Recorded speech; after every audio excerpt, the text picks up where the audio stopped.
चलिए आज एक ऐसी कहानी सुनते हैं जो एक अंधेरी सुनसान सड़क से तो शुरू होती है, लेकिन इसका अंत आपको अंदर तक हिला देगा। साल है 1965।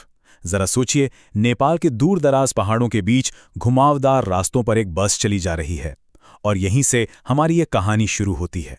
माहौल एकदम भयानक है। अमावस्या की रात, चारों तरफ घना अंधेरा, और तभी बस अचानक से बीच रास्ते में बंद पड़ जाती है।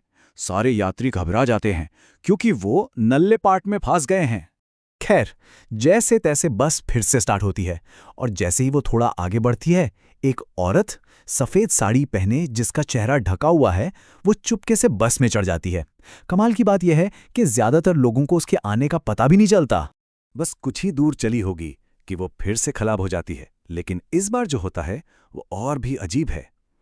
वो सफ़ेद साड़ी वाली औरत गायब है, जैसे कभी थी ही नहीं। अब बस में बैठे लोगों के बीच ना एक खौफ सा फैल जाता है। सबको ये तो समझ आ गया था कि ये कोई मामूली औरत तो बिल्कुल नहीं थी। लोगों को यकीन हो जाता है कि वो किचकंडी थी। नेपाल की लोक कथाओं में किचकंडी एक ऐसी आत्मा है जिसे देखना मतलब मौत को बुलावा देना, और उस बस में बैठे एक आदमी ने उसे देख लिया था। तो आखिर कौन था ये आदमी? उसका नाम था हस्तवीर, और उसकी कहानी उस बस में चढ़ने से बहुत बहुत पहले शुरू हुई थी।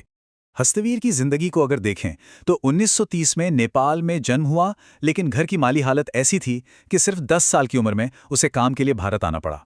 यहाँ उसने बहुत मेहनत की, बिजली विभाग में सरकारी नौकरी भी मिल गई। 1955 में शादी की और अपना परिवार बसाया, और अब पूरे 25 साल के लंबे इंतजार के बाद वो अपनी मां से मिलने वापस नेपाल जा रहा था। तो चलिए वापस चलते हैं उस खौफनाक रात की तरफ। बस के बाकी यात्रियों के मन में डर इस कदर बैठ गया था कि उन्हें लगा हस्तवीर की वजह से उन सबकी जान खतरे में है, और इसी खौफ में उन्होंने एक भयानक फैसला लिया। उन्होंने हस्तवीर को चलती बस से धक्का देकर नीचे फेंक दिया। घायल हालत में अकेला हस्तवीर जैसे तैसे अपने गांव तो पहुंच गया, लेकिन उसे क्या पता था कि वहां एक और दिल तोड़ने वाली खबर उसका इंतजार कर रही है। उसके पिता ने जो बताया वो सुनकर उसके पैरों तले जमीन खिसक गई। उन्होंने कहा, बेटा, जिस मां से तू मिलने आया है वो तो 10 साल तक तेरा रास्ता देखते देखते इस दुनिया से ही चली गई। हस्तवीर अपनी मां के जाने के गम में डूबा ही हुआ था कि तभी रेडियो पर एक खबर आती है।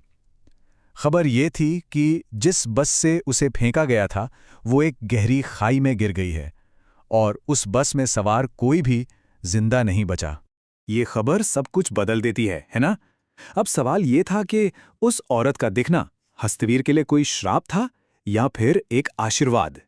तो सच क्या था? इस रहस्य की तह तक जानने के लिए हस्तवीर का परिवार गांव के एक तांत्रिक को बुलाता है जो इन चीजों को समझता था, और उस तांत्रिक ने जो सच बताया वो किसी के भी होश उड़ाने के लिए काफी था।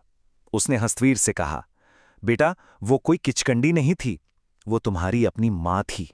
असल में उसकी मां की आत्मा को यह पता चल गया था कि वो बस आगे जाकर खाई में गिरने वाली है, तो अपने बेटे की जान बचाने के लिए उसने ये सारा डर का माहौल बनाया ताकि किसी भी तरह हस्तवीर को उस बस से बाहर निकाल दिया जाए। तो देखिए, जिसे सब लोग एक जानलेवा चुड़ैल समझ रहे थे वो असल में एक मां का अपने बच्चे के लिए प्यार था। जिसे सब मौत की सजा मान रहे थे वो तो जिंदगी का एक और मौका था। तो जब ये सच सामने आया उसके बाद कहानी ने क्या मोड़ लिया?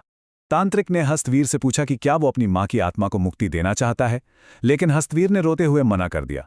वो चाहता था कि उसकी मां हमेशा एक साये की तरह उसके साथ रहे, और फिर उसने अपनी बाकी की जिंदगी इसी सुकून में गुजारी कि उसकी मां हमेशा उसे देख रही है, उसकी रक्षा कर रही है। और फिर कई सालों बाद हस्तवीर ने भी इस दुनिया को अलविदा कहा, और देखिए, उसकी मौत भी एक बस के सफर में ही हुई, बिल्कुल शांति से।